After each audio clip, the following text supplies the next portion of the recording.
This is a special called session of Greenville City Council for the purpose of rising to the Committee of the Whole to review the preliminary downtown redevelopment district plan. There will be no action taken this evening, but this time I'll entertain a motion that we rise to the Committee of the Whole. So moved. Who? Me. Clarence, Mr. Godwin moved that we rise to Committee of the Whole discussion. Call the roll. Whitaker? Here. Wright? Here. Godwin? Yes. Hensley? Yes. Habershell? Yes. Schmidt? Yes. Okay, well, with that, I think Mr. Garrison kind of spearheaded this thing, so I'll turn it over to you, sir. Okay.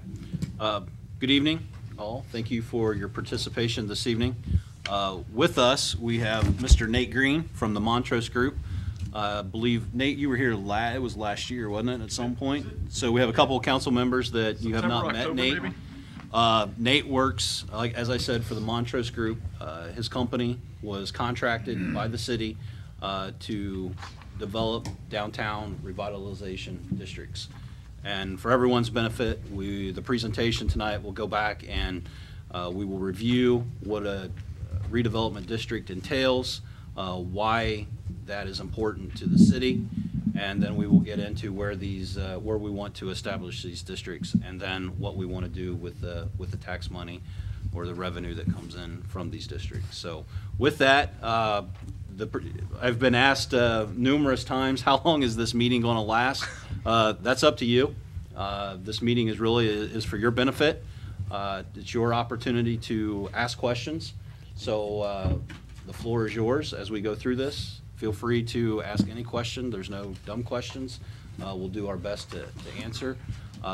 There in front of you, you have a rather large packet. I believe the top page looks like a multiple choice test. There are some items within the development plan that we need council's input on before we can present a final draft. So that paper is in front of you with various options. We're not limited to those options on that paper, but it gives us a starting point for discussion. So with that, I'll turn it over to Nate and we'll get started. Just a minute. Yes, sir.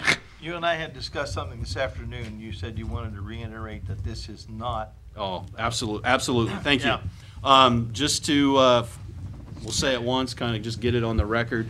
You're all aware that last year at some point, I forget the time and date, exact time and date, but there was a proposal presented to council that had to do with expanding the downtown enterprise zones and enforcing new regulations upon commercial and residential property owners. Just as a clarification, these downtown redevelopment districts has nothing to do with zoning regulations. So just state that on the front end. So with that, Mr. Green, all yours. Yes, sir. All right. Mr. President, are we good? You want me to get going? Go. Okay. Mr. President, members of council, thanks for having me here this evening. And we've as Kurt said, we've been working probably for the past couple months, I would say, on this plan. And you know, we've met, I think, Mayor, we've probably met, what, 2 or 3 times about this to kind of really talk through it. We had, I believe 2 months ago, we had a meeting with a lot of the property owners just to get their thoughts and help them understand what the DRD was and how it could impact them. So what I thought we'd go through and what Kurt and I talked about was a couple things. I think the first thing I'd like to do is just talk to you about what the downtown redevelopment district is, just in general concept, not necessarily what it's going to mean for Greenville, but what it actually is, why it was passed into law, why it's state law, and what we can do with it. So the downtown redevelopment district was a law that was passed by the state of Ohio in September of 2016. It was intended as a historic preservation tool for communities just like yours to look at historic properties and figure out ways to preserve those properties and preserve the other areas around them, but then also encourage investment around those historic areas. So that was really the intent behind the legislation. The Downtown Redevelopment District is it's an economic development incentive tool I will mention, it's not to be confused with enterprise zones or community reinvestment areas.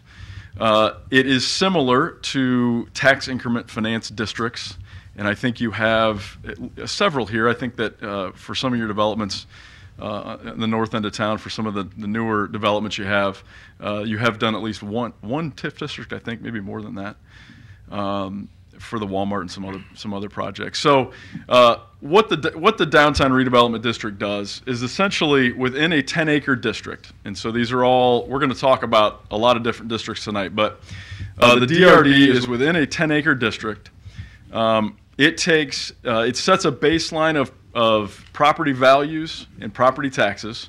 So a baseline when you pass legislation, and then for a period of time, somewhere between 1 year and 30 years, any increase in the property taxes in that 10-acre district goes back into the downtown redevelopment district. So, and what that essentially means for all of you as a city is that you can, with those revenues, you can do one of four things. So remember, in that 10-acre area, we can do one of four things with that increase in property taxes. We can make grants to building owners that are rehabilitating their buildings, grants to buildings that are historic buildings or in an historic district. So that's one thing we can do. With that increase in property taxes, we can make loans to buildings that are in that district but are not historic or not in the historic district. We can also use that increase in property taxes for infrastructure. And anything you can think of for infrastructure. It is sewer, water, fiber, roads, streetscapes, landscaping, anything that you would normally consider infrastructure, things that you may do already, that you can fund with DRD revenues. And then the fourth thing you can do is that you can take 20% of the increase of those revenues and you can dedicate that towards, I'll call them economic development organizations. And the law actually says that you can put that 20% towards organizations that are performing economic development functions within the DRD. So you might think of a Chamber of Commerce or a Community Improvement Corporation or a Main Street organization or any of those kind of things that you can take 20% of that and put for economic development purposes in the DRD. One distinction is that I said that these can be anywhere between 1 year and 30 years. They also, it's not 100% of the increase in those property taxes. It's 70% of the increase of those property taxes. And that is by law. You can't do any more than 70%. You can do less than 70% if you want to, but you can't do any more than 70%. The other 30% of property taxes that is increased in that district goes to the taxing entities that get that today. School districts, developmental disability agencies, all those kind of agencies that get them today, they still get that increase. The DRDs themselves are used as what the reason to have these in place, and I think the reason that we've been talking through this and that Kurt and his team and the mayor wanted to pursue this is really we want to use this as an incentive for people in the downtown area, roughly defined as the downtown area. We want to use that as an incentive, as a tool to get people to renovate their buildings.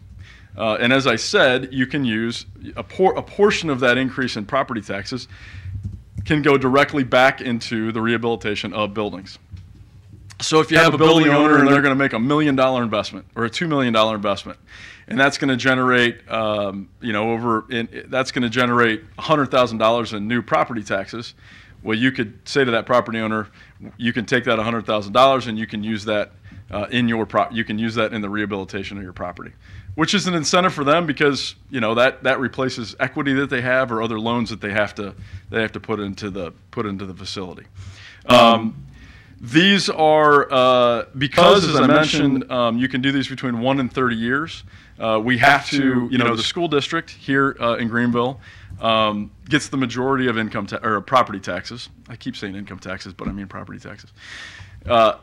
Property taxes. One of the things we have to do is that if we decide that the length of this district is going to be anywhere between 1 and 10, we have to notify the school district. If we decide to go anywhere between 10 and 30, we actually have to seek the school board's approval to do that.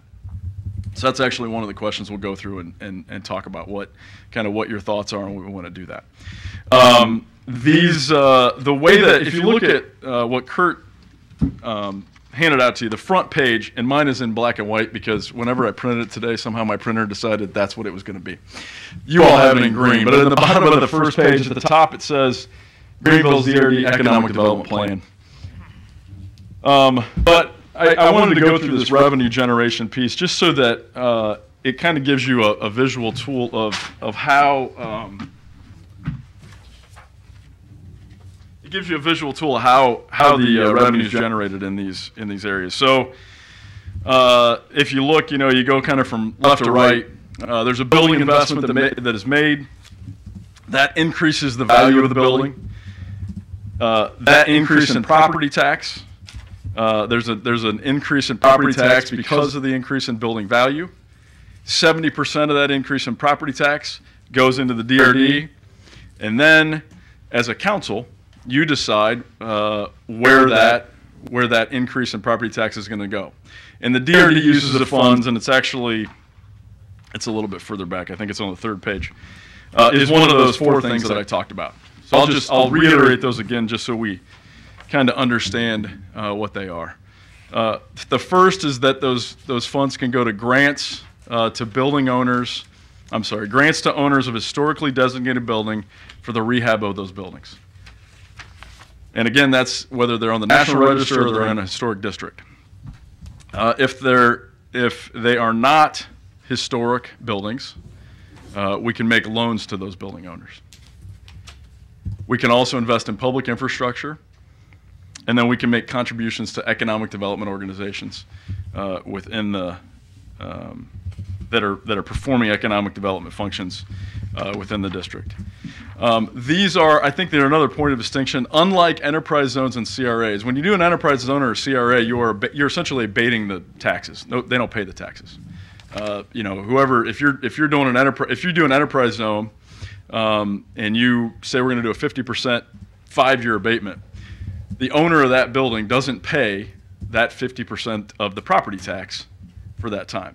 The difference between that and the DRD is that the taxes are actually still paid. They still get a bill. They still get a bill for the increase in the property taxes. The property taxes just come back, or 70% of those, come back into this DRD fund to be able to use for one of those four things. The goal here, as I said, it's historic preservation, but it's also so that you have more investment in your downtown area. So before I kind of go more into the details of Greenville, let me open it up for questions. I'm sure you all have questions, or hopefully you do, just based on what I've said, because it's been a while since we've talked through this. So what kind of questions do you have just about the DRD in general before I move on to the more detailed stuff? When you say these are 10-acre parcels or 10-acre districts. How many districts can you have in the city? As many as you want. But each district has to be tied to a historical district or historical property. Correct. Important distinction. And it is in the legislation, in the state legislation, it says that a municipality can form as many as they want, as long as Kurt pointed out, they're either anchored by an historic building or in a historic district. Any other questions? Okay. All right. So you have a couple things in front of you. The big one is it's a 10-page document, and I understand it's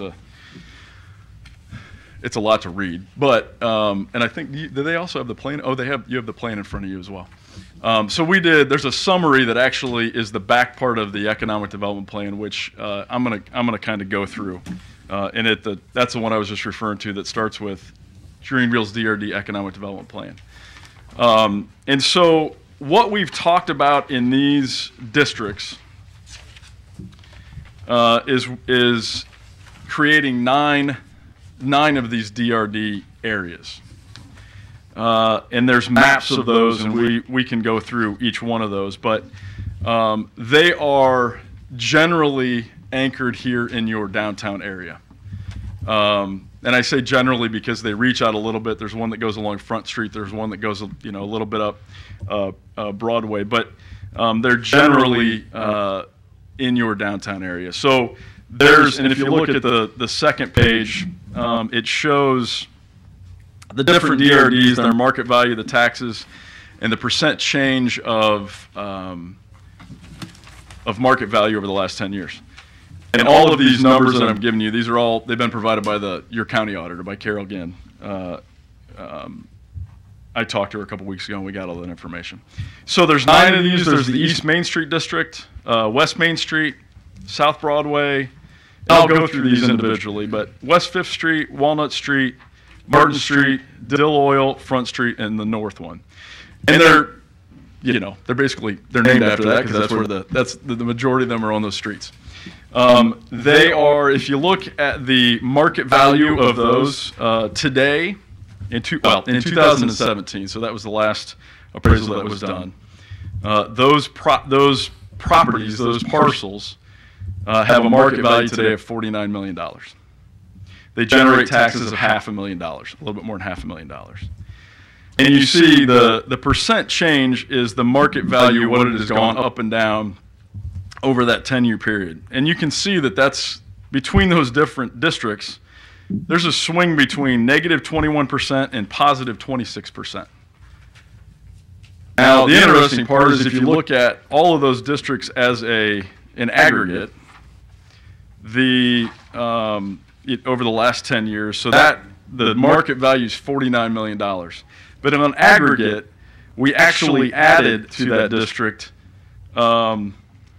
roughly $1.7 million, almost $2 million in market value in that 10-year period.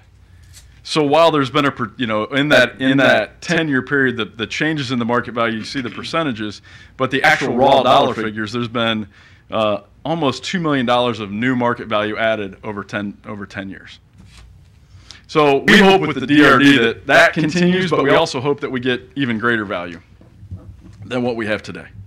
And we get even greater value than that $2 million that's been created in new value over the last 10 years. And that's important because that obviously is we get more value and we get value to private properties, not tax-exempt properties, churches, government buildings. That generates more property taxes that come back to the DRD, and we can figure out how to use those funds. So with that, I'm gonna go through each one of these districts just so we can talk through them, so you kind of know where they are. And there's maps that start about halfway through the document. There's one map that is I'll say it's the general map. It's the overview map of all of them. So if you kind of look at it, you see that they're generally anchored in your downtown area.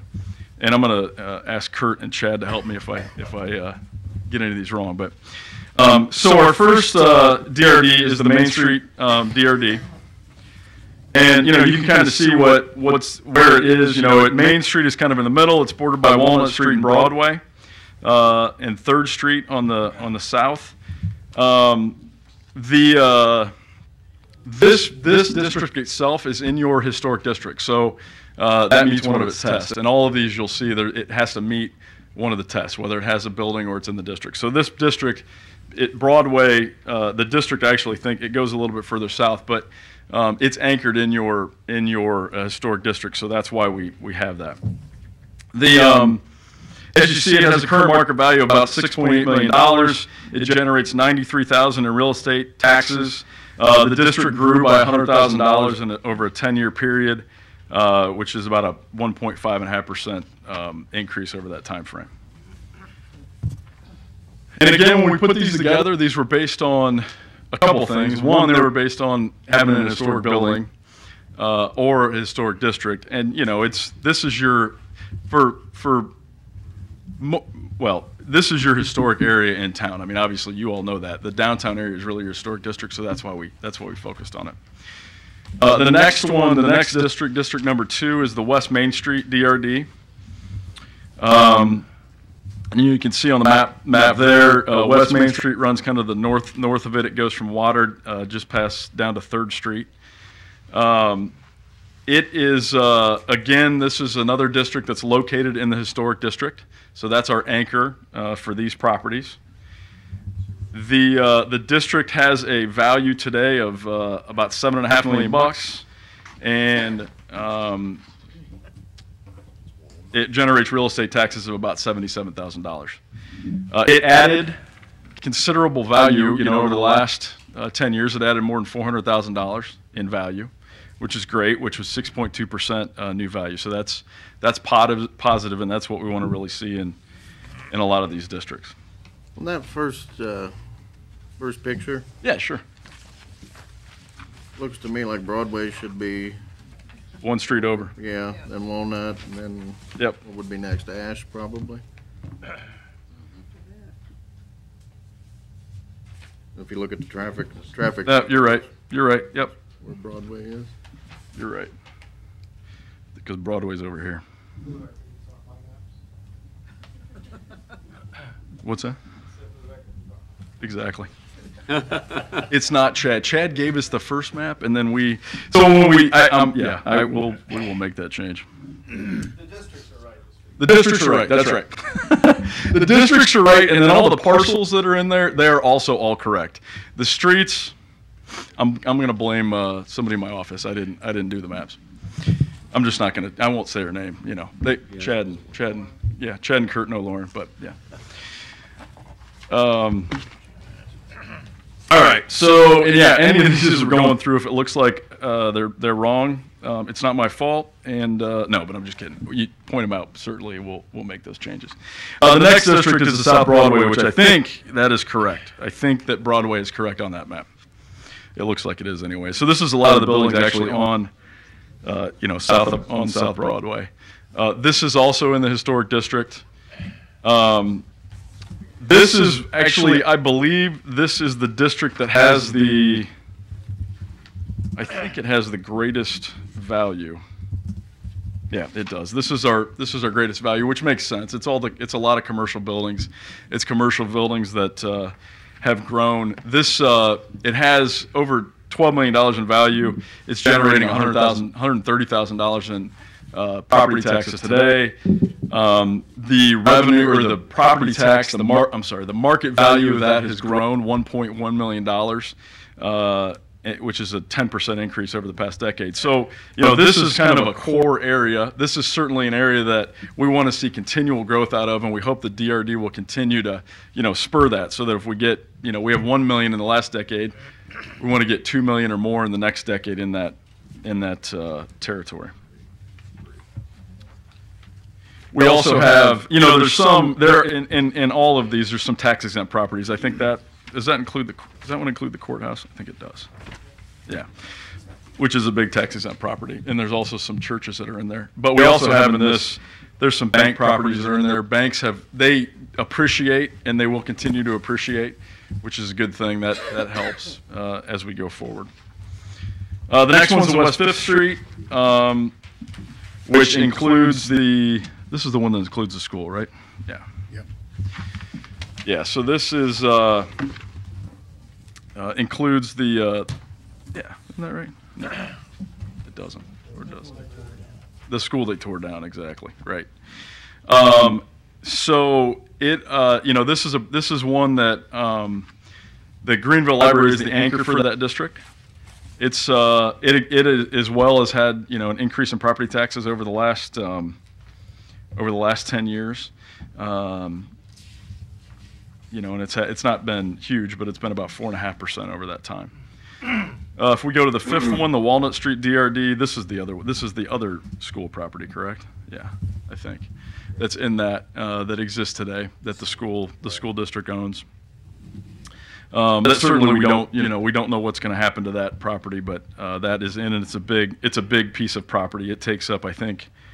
That takes up roughly 2.1 acres, something like that, Chad. So it's a big piece. I put in the narrative here. It generates about $52,000 today in property taxes.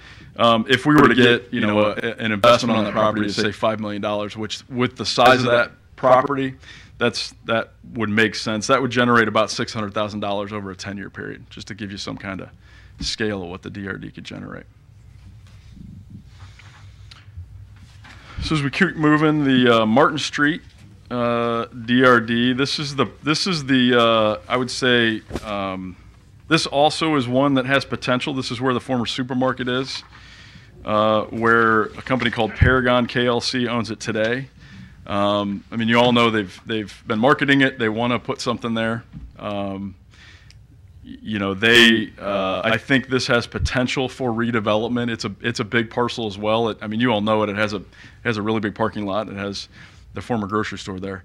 You know, it has potential.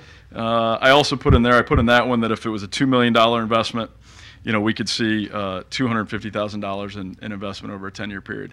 And some of those, we've talked with the gentlemen that own that property. I think they're interested in it. Kurt, I think you've had, and Mayor, maybe you've had some discussions with them, but they see the value of it. I think they'd like to do more with their property, and this gives them an opportunity to do that potentially.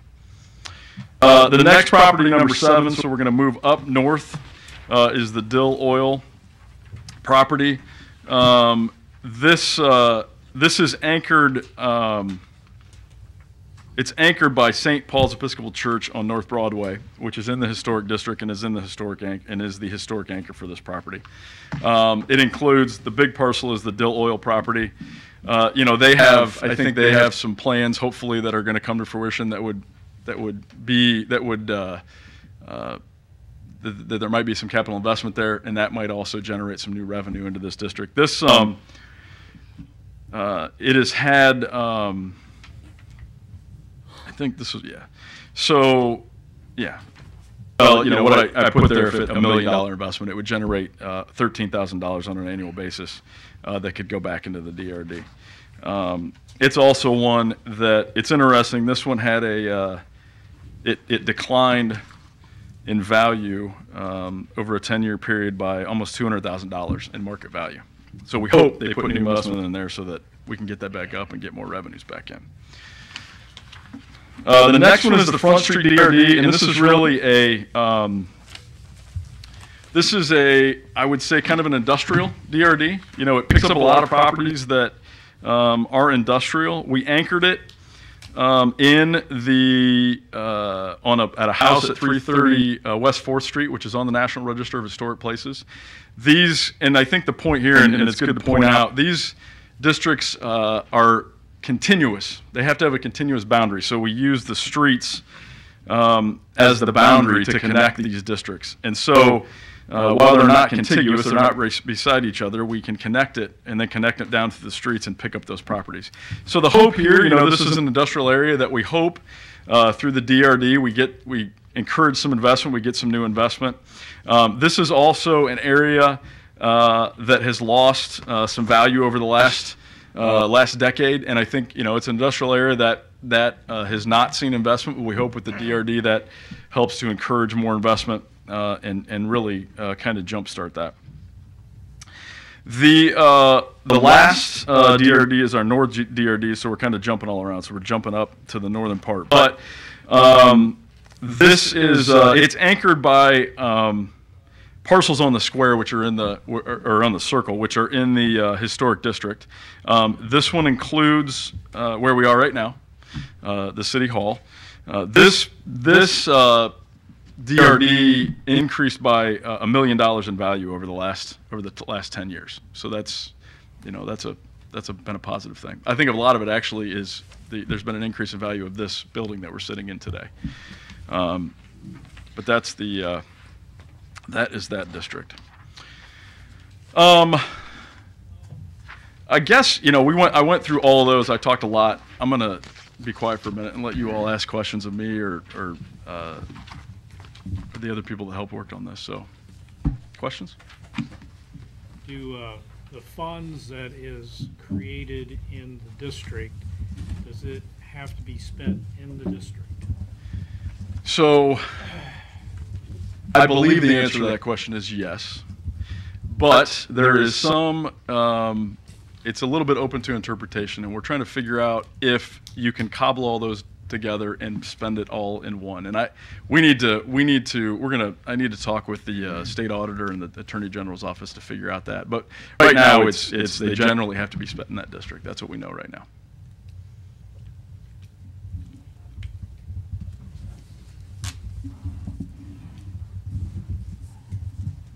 Other questions? That was a good one.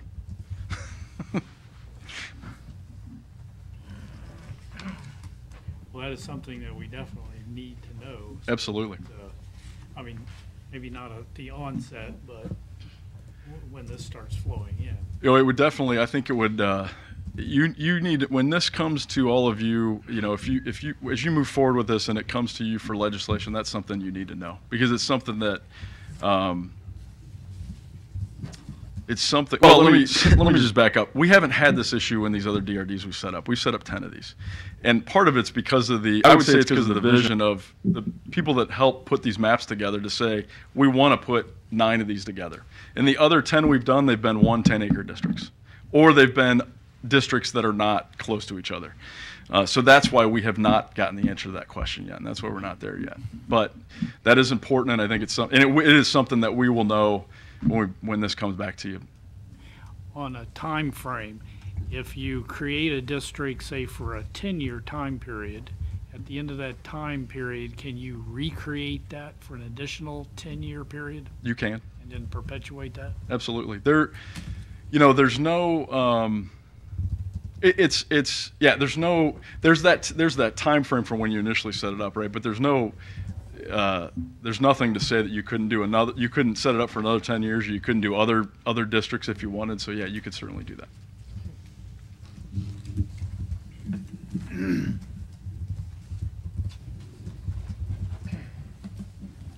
Other questions? I'm just curious. Yeah. Why do the school boards have to be involved in this? Because they get the majority of the property tax Okay. goes to them. I don't know what it is. They would get the majority of the property tax, but why do they have to make a decision? We're So not giving them any of the increase. yeah, They're not getting their piece of the pie. Oh, okay. You can bet that. Yeah. They're getting some, but they're not getting. Yeah. So they allow the municipalities to go up to 10 years. If you extend it longer than 10 years, then you need to Right. get their permission. right. So to avoid all that, we'd probably want to do the 10 years. Well, that's right? what I was thinking. That's what I was getting at. That's what I thought you were thinking. Yeah. So you want to explain, Nate, then how would that work? Let's say you make an agreement or you have some kind of a deal that you need to do in year 9, Mhm. and it's a long-term agreement, Mhm. say 3 to 5 years, and Right. it extends past your 10-year deadline. Sure. What does that agreement look like at year 9 do you have to like make it for 1 year and then come back and rewrite it, or can you? So what would happen in that? So in that case, let's say that in year 9, somebody comes along and they say, we're going to make a $100,000 investment in our building. And just for an assumption, we have $100,000 sitting in the DRD pot. We could make a loan to them for a term that exceeds what that district does, because we have that money sitting there. Now, if after 10 years there's no money in the pot and we want somebody at year 9, then we would have to extend the district. Does that make sense, Kurt? So you would just, instead of waiting till year 10, you would just go ahead and extend the district. Exactly. The school would still be receiving their portion of the baseline. Exactly. Yeah, that's a great point. The schools, what they receive today, that's what it's set at. So, you go forward with this, we pass the legislation, let's say we pass it in May. That's when the baseline is set for those property taxes. So actually the numbers that are on this page, which are the 2017 numbers, that is the baseline, and that's what the numbers will be set going forward. So anything over and above that would go into the DRD, or 70% of that would go into the DRD. So if council were to decide to elect to renew the DRD in 10-year increments instead of going for the full 30, Mhm. in that second 10-year period, would the baseline be reset then? Yes, it would. It'd be reset with whatever that value is in 10 years, that's what it would be set at. Correct. But if you set it for less than that, less than 10, You can't. Oh, I'm sorry. Go ahead. if you would set the, like for 5, Mhm. then after 5, renew it. Yep. And it changes again. Yep, you could do that as well.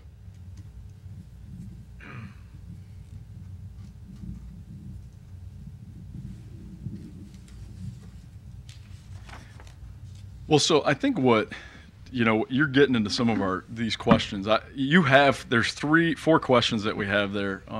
They say questions of council. That's what I called it.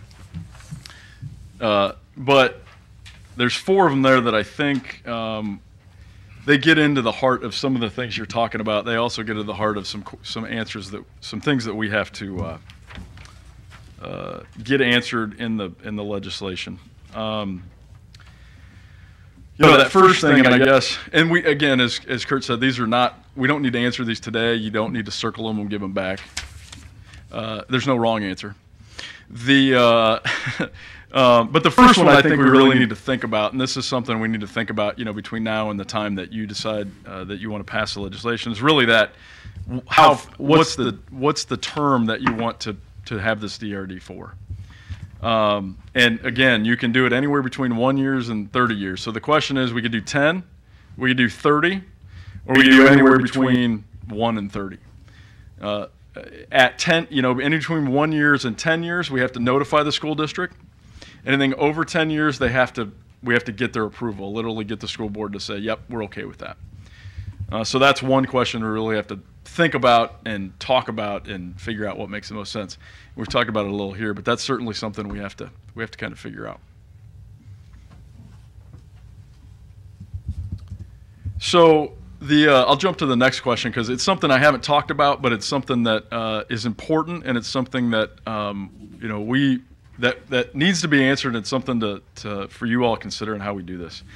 So the way that this works is that every year the county treasurer collects these funds for all these parcels. Between the auditor and the treasurer, the auditor figures out the value, the treasurer actually collects the funds. Once the treasurer has collected those funds in those parcels, 70% of that comes to the city of Greenville. You as a council then have to decide what we're going to do with those funds every year. Now, in the other DRDs we've done, we meaning the Montrose Group, in the other DRDs we've done in all the communities that we've done them in, we have put, I'll say, a layer in between the money coming in and it coming to you for approval. And the layer that we've put in is really to help you to decipher what to do with these monies. And so we've put in what's called an operating committee, which is an advisory board. They can't actually decide what to do, but there's an DRD operating committee that every year would say, okay, we got $100,000 in. We think we would advise the council that it should go to these 3 things.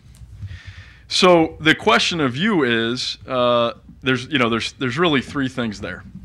The first one is really a question of if you decide to do an operating committee, that is, there's nothing in state law that you have to do an operating committee. I just want to state that so you know that. That is something that we came up with to be able to manage the DRD, to be able to promote the DRD, work with all the property owners, all those things.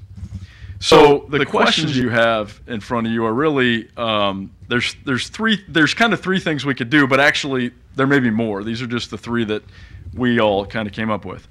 The first one is, should there be a DRD operating committee, and it would be made up of city administration officials. It'd be made up of business owners in the DRD, bank representative, the Darke County Economic Development, and Main Street Greenville. So that's kind of one option. And actually in the plan, that's the option that I have in there, but that doesn't mean that it has to be. That's just what I put it as a placeholder. The second is that the DRD could be an operating committee that is a part of your existing Greenville Community Improvement Corporation. You have that in place. They function today. I think they do some economic development things. They own land. It could be a committee within the CIC. We have done that. We did in Hillsborough. That was a community that decided its CIC wanted to do that, and it would make recommendations. And then the third option, and again, there may be more options that we didn't think of, but this is one, these are the three that we thought of, is that there shouldn't be an operating committee, but that it comes to council and it's determined by one of your committees, one of your standing city council committees, to make a recommendation to the committee or the council as a whole to what to do. So, I don't really, for me, I don't have a preference. I think certainly I have a bias, and it's either the first or second choice. But I think what that does, as I said, it helps manage the DRD, answer questions about the DRD. It also helps promote the DRD. They can meet more than once a year. They should meet more than once a year.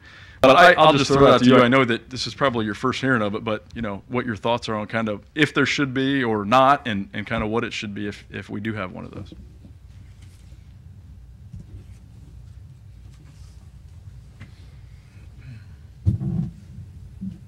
I don't know, I'm kind of mixed on it right now. If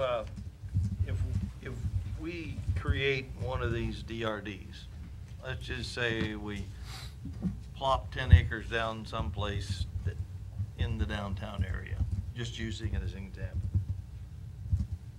Now, do we go to all the business people or all the owners and say, look, you have an opportunity to do this, or I want to avoid doing it to them. I want them to be involved in the decision-making process. Yeah. How do you accomplish that? Well, I think, one, part of it, we've reached out to them already. So we've at least said this is a concept that we're thinking about. I think the other thing is that, you can include them in the process by putting them on that committee. This doesn't impact their property taxes at all, so it's an involuntary thing. If their taxes increase, they're going to pay it to where it goes to the DRD. I don't know. I mean, I think it's a communication question. Kurt, you may have some. Yeah, I guess let's back up and just if you would clarify for me, when you say do it to them, as opposed to doing it for them or with them, what are we doing? What do you see us doing to them? Do you see this as a new tax? Because I just wanted to clarify that this is not a new tax. The property owner would have paid that tax amount anyway. The greater increase in property tax is going to come from them doing an investment, making some kind of monetary investment or improvement in their property. Again, they would have paid an increased property tax anyways. The difference in the DRD is that from right now, we're setting a baseline, or whenever we establish the district, that is the baseline. Any increase from that point on, 70% of it comes back to the city council to use in one of the 4 ways that we've already talked about. So there are no new taxes. It's not an increase, because we do this, isn't going to just increase their property taxes. This is a tool in order for us to potentially take that 70% and work with them to maybe help them improve their property, improve the infrastructure that services their property. So we're not really doing anything to them. This is actually a tool that we can do to take that money and put back into the community rather than if they would have just paid their full property tax to the county. Well, that's why I wanted to know if those funds that are raised in that particular district, if we have a Front Street district, is then utilized for that district, and not taking that money and taking it all the way up to Dill Oil area district and utilizing it there. That to me would be doing it to them. Right, and I guess that's but my mind is, the way I think about it, that situation, I am on the same page with you. I think we would be proverbially shooting ourselves in the foot if we took money from one area and then turned around and used it as an investment in another. Let me take That would be the way to do it. Because what incentive is it for anyone to invest over here if you're just going to take that money and put it someplace else. Exactly. Well, and that Can let me ask this, would you feel more comfortable? Could we write that into our own rules that we wouldn't do that? Yeah, absolutely. We can put that in the legislation that the money must be spent in that district. Well, I like the whole idea and the concept. I'm not opposed to it. Yeah.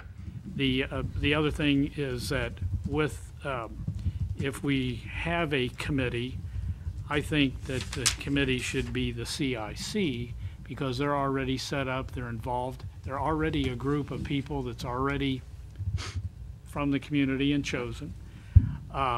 Because if I look at, say, the first one, and it says business owners in the DRD, then are we going to have 9 different committees? No, you'll have one committee.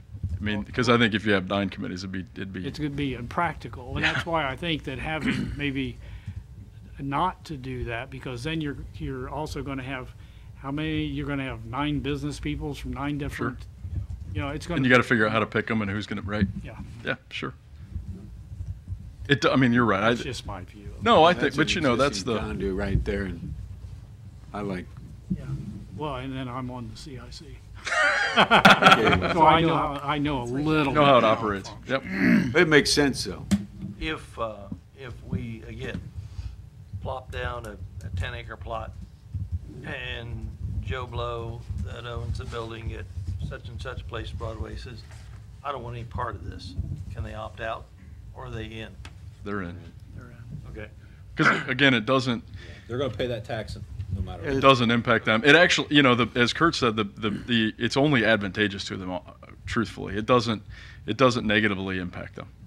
It'd be good because it's going to improve that particular district. Absolutely. And you know, that's, I mean, it's that rising tide lifts all boats kind of concept, right? You want investment because then you hope that it rises investment for the rest of the district. Well, you know what the old saying is, if it sounds too good to be true, it probably isn't. That's another one. Yeah, right. And Somebody said that to me today, as a matter of fact. I'm waiting for the but or the however or something. I'm waiting for that and it hasn't come yet. And that's what I'm skeptical of, sir. Not you. No, I understand. I get it. I get it. Yeah. You know, I mean, I wouldn't say it's too good to be true. I mean, it's a tool that was put in place by the legislature to do exactly what you're planning to do. I mean, you know, the downside would be is if you decide to issue debt based on the revenue that's coming in. But I don't see that as something, just based on our conversations from last year, that you all want to do. That would be the downside of it. Wouldn't you agree, Kurt? I mean, that's something we talked about. It would be the most risky. Yeah. I mean, it wouldn't necessarily have to be a downside, but it's the highest level of risk to issue some kind of debt against these revenues. Right. But certainly if you had, you know, you could do that if you had one building owner that's going to make a $5 million investment and they're a solid credit, national credit. Well, then you might look and go, okay, they've got a better credit in the city, so sure, we'll issue debt based on that. I mean, it's kind of, but that would be the risk associated with this. I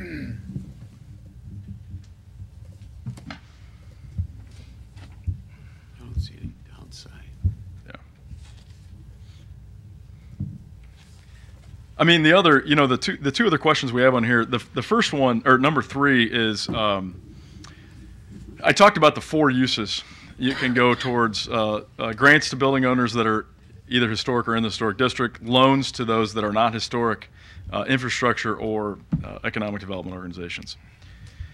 The question here is, the first one is, should we just, you know, in the legislation, leave it open that it can go to any of those places, or do you want to narrow it down so it can only go to one of the 4? Now, it's, you know, obviously it's new, and you may not want to limit yourself, but certainly that's a question that we want to talk through, because you could just say we're going to do it towards one thing, and it's going to, and that's it. Wouldn't that be tying our hands, though? Ken, once we start this process, if we see something that developing that we want to do a restriction, can we revisit the legislation? Yes, you can. Yeah, I think we should keep all our options open to begin with. Yeah. See how it goes. That'd also be the function of the advisory committee. Kind of evaluate, kind of landscape. Yep. And it's still ultimately your decision. You don't have to go with their advice either. Right. So what you're just saying there is, if you form a committee that involves whoever, they'll just make a recommendation and still bring it back to council for final approval? It has to. I mean, Council has, so, this is council's money. I mean, to use in one of those 4 ways, so.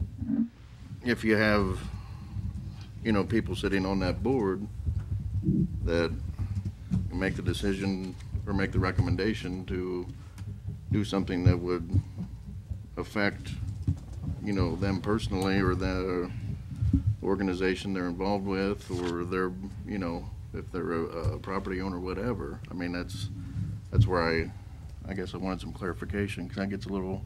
Well, that'd be a conflict. So you're worried about Exactly. conflict? Yeah, that's where I think, you know, there may be a conflict, and you know, under any CIC has to have has to live by conflict of interest rules.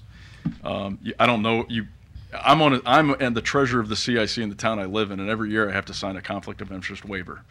So you know, as long as everybody's up front, and as long as they tell everybody else on the CIC, if that's the direction you go down, that there's a conflict, you know, that hopefully you've taken care of that issue.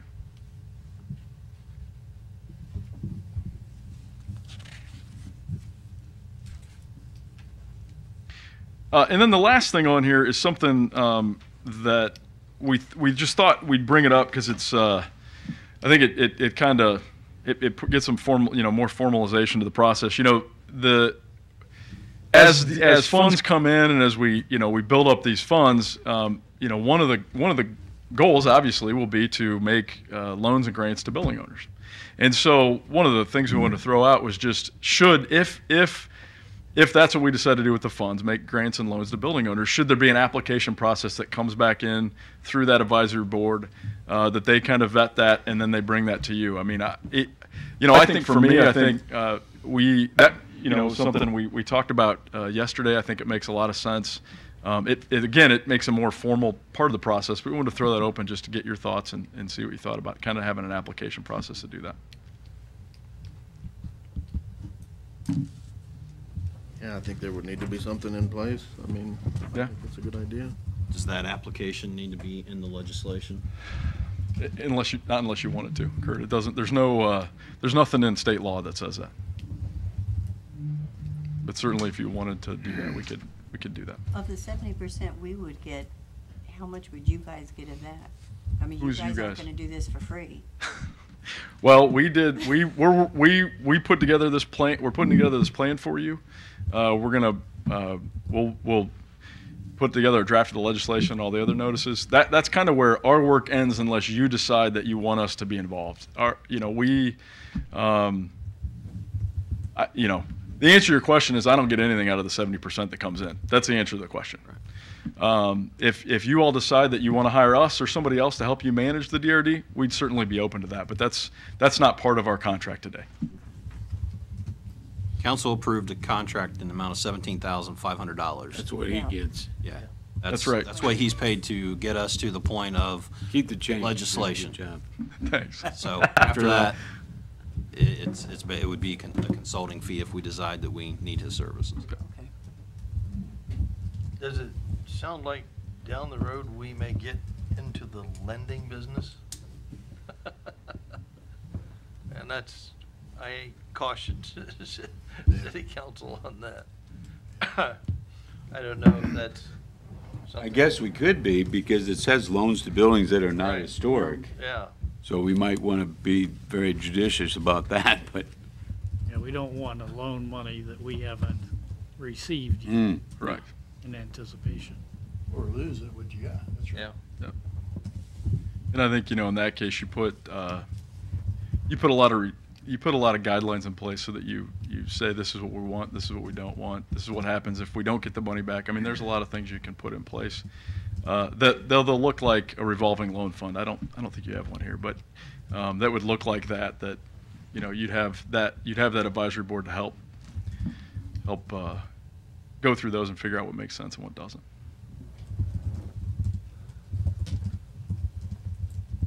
This could definitely be a valuable tool for the city.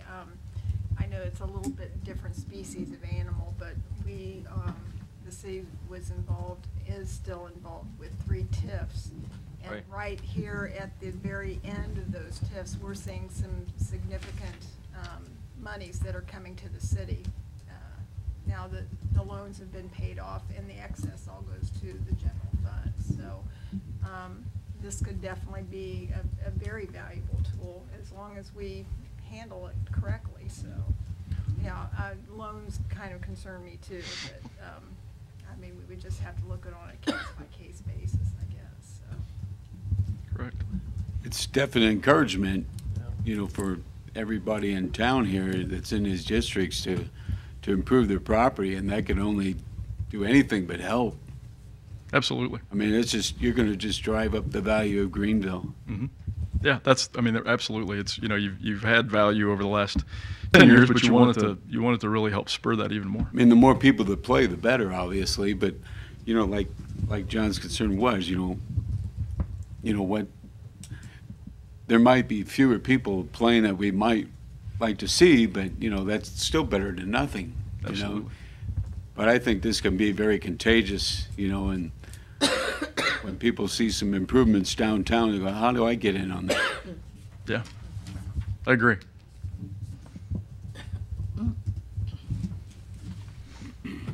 Okay. Other comments, questions? Before you get into Sure. answering the 4 questions, or if we can get some definites, you want to talk about how residential properties within the districts are impacted? Sure. So the way that Kurt, you mean whether it could come back to them or not? Right. Yeah. So the way the state law is written is that DRD revenues can only be spent on mixed-use projects, meaning they can be spent on office projects, industrial projects, and projects that have a mix of office and residential, or, you know, office and industrial. The revenues can't be purely spent on residential. So in some of these districts, there are residences, but the revenues could not go directly back to those residences. The reason that the state legislature put that in place is that they didn't want. There's been some. There were some other tools in the 90s that the legislature put in place that was used strictly for residential, and the legislature said we don't like that, so they didn't want to put it in this DRD. So certainly we can have residences in it, but they can't be a recipient of those DRD funds. But they will pay, they don't pay into it, but 70% of their increase above the baseline does go into Absolutely.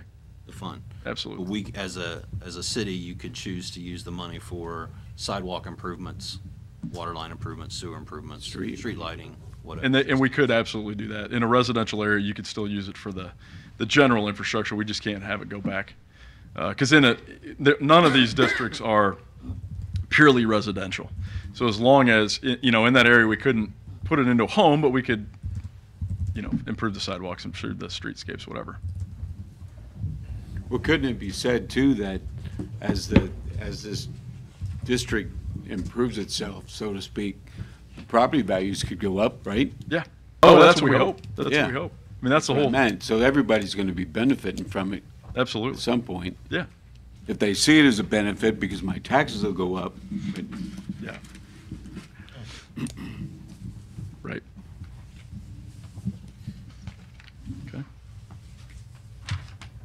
Well, Kurt, did you want to get definitive on those I questions? guess, Mr. Burgett and council, we do need some clarification on the 4 questions that Nate's presented in front of you, as that would go into the final piece. Now, that doesn't mean you have to answer it tonight. We would just like some, I guess we're looking for some direction on, if we cannot answer that tonight, when would we like to come back together and? We can't answer it tonight, correct? No, you can't. We can't answer it tonight. Well, it's not really a decision, you're given a direction. We would put it in the final legislation, and the decision would be made when you approve the legislation, Yep. so. We could give a consensus as to kind of what we would like to see in the final, you're talking the final draft. Correct. Correct. The one question that I have real quick is that you've laid out, 8 or 9 different 9 districts. DRD. Correct. Are we going to go for all 9 of them, or? Yeah. Really? Yeah. why not? Okay.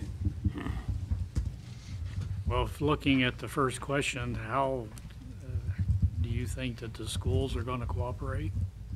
We want to go. You never know till you ask. Well, I mean, I like the idea of going the 30 years because our base value is going to be set at a lower rate. And then if the schools do not want to give permission for that, then go back to the 10 years and try it that way. How do you want us to respond to this? But just Not put on words in line your by- mouth. We should respond to it the way we want to respond to it. Well, yeah, it's how. Do you want us to go by each one of these questions right now? Do you want us to answer them and get them back to you? That's what I mean. That's not up to how. you. If council feels they're in consensus and can provide some direction tonight, then, you know, we're all here, we're gathered, let's do it. If you feel that there are questions that you still have that you need answers to, you know, we can certainly come back together at another time. Well, yeah, Now, once you get the answers to everything you need, what's the next step? The final draft would be performed, would be given to Eric for review, and And it then, would be presented to council, and after it, when Passes. council approves it, what's the step after that? Submitted to the state? Yeah, but yeah, I mean, there's two things. You submit it to the state, but that's just perfunctory. It's just to submit it. The other thing is you submit it to the county auditor so they know what the Yeah, we parcels need are. to know, Yep. so. And then you put, that committee gets set up, so you figure out what you want to do. So because of how taxes are paid in arrears, when would you? 2020 is when you would receive the benefit of this. you know, the meeting. so to make all that happen in the time frame that you're talking about right now, when do you need to have answers to all this? I mean, it's up to you when you want to see the legislation, when you want to introduce it. I mean, it's I would say from start to finish, it's a 60-day time frame because you have to do a public hearing. The legislate, you have to wait 30 days before that can be introduced after the public hearing, and then you can actually pass it. I believe you can pass it 30 days after that. But so there's that. But for you, it's kind of when do you want to see the legislation? When do you want to narrow down these? I think we'd like to obviously get that done as soon as possible, but that's up to you.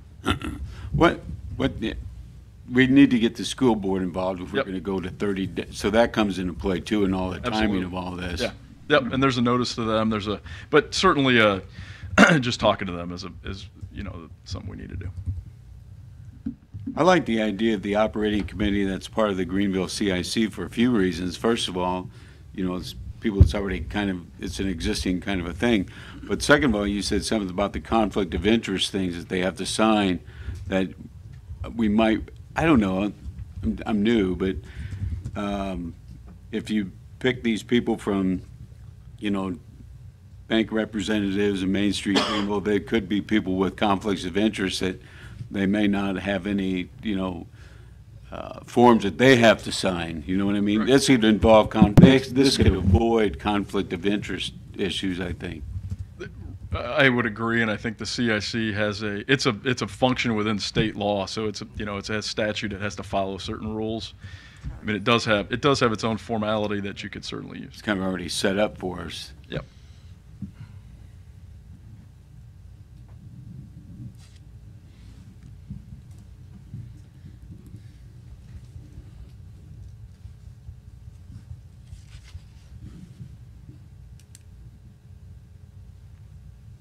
Number 3, I mean, we could just leave all 4 of those open so we're not tying our hands, right? Absolutely. So there's 2 and 3. Yeah. Well, and that, yeah. All right, I'm just joking. But Well, I think we had already kind of established, Mr. Hensley had remarked to the issue that the funds stay in the district. Right. We don't go shifting things around. Right. And so that would be one of the things that we would like to at least maintain, I think. Yep. I kind of felt like everyone was Yeah. in agreement with that. Absolutely.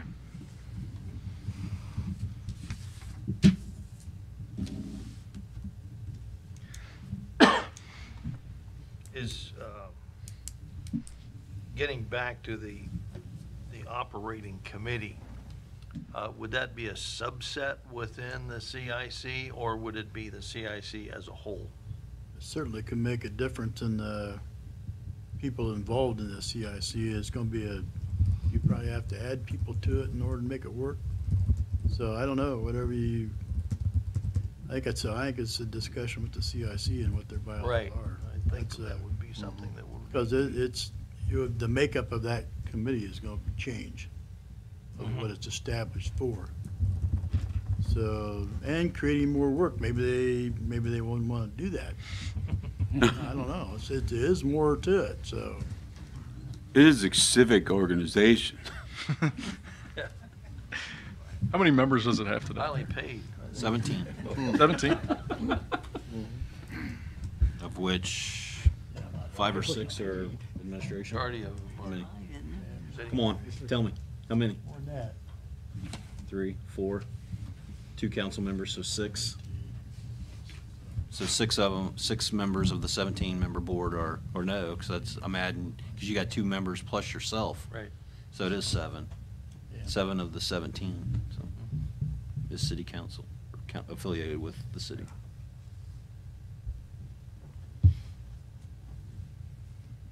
I think all joking aside, I think it would need, to be brought up to them to discuss and,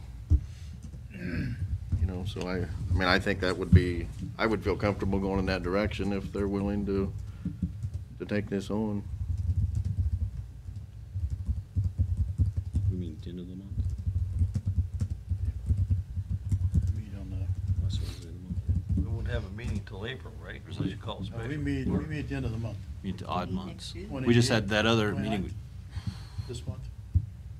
The last month was a special meeting. So the To odds. review that, right. that's Every correct. other than it's this month, Okay. Wednesday. 28th. Wednesday. 28th of March.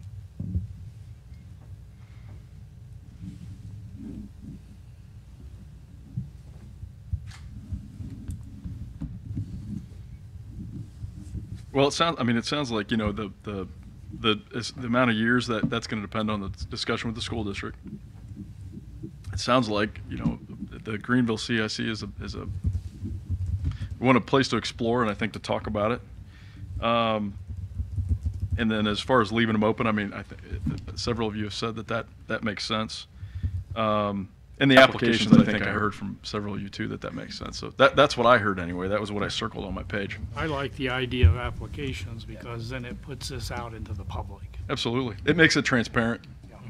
It also, if we're going to use the CIC, it makes it easier for them by which to, if there are, and I don't know that there'll be numerous projects, but it gives them a guideline to look at Yeah, as well. Yeah. that's true. You have a standard application process or form that you use? Not yet. I do. Yeah, that's right. That's right. Okay.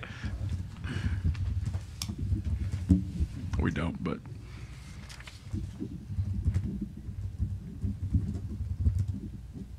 okay. We're going to come up with it and sell it back to them for $17,500. I like that. Kurt's always brokering a deal. It's good. I'll just make it 17 even. We'll give him 500. Okay.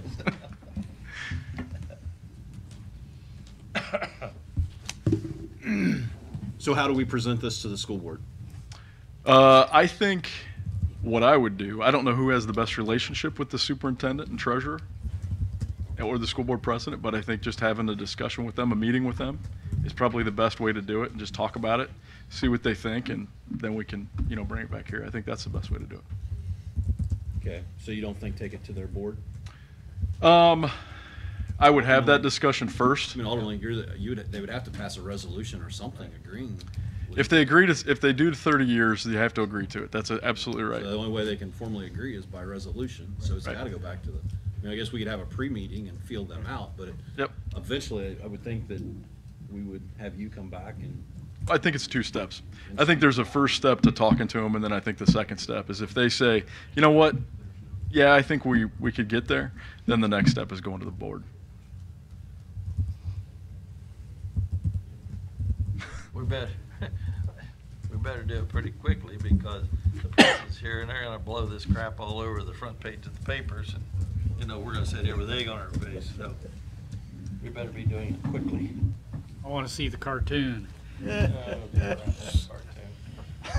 you said, it's Who writes the School cartoons? board already knows it by tomorrow. Local newspaper. Do they really? They do their own cartoons? Okay. It's interesting. Chicken picking.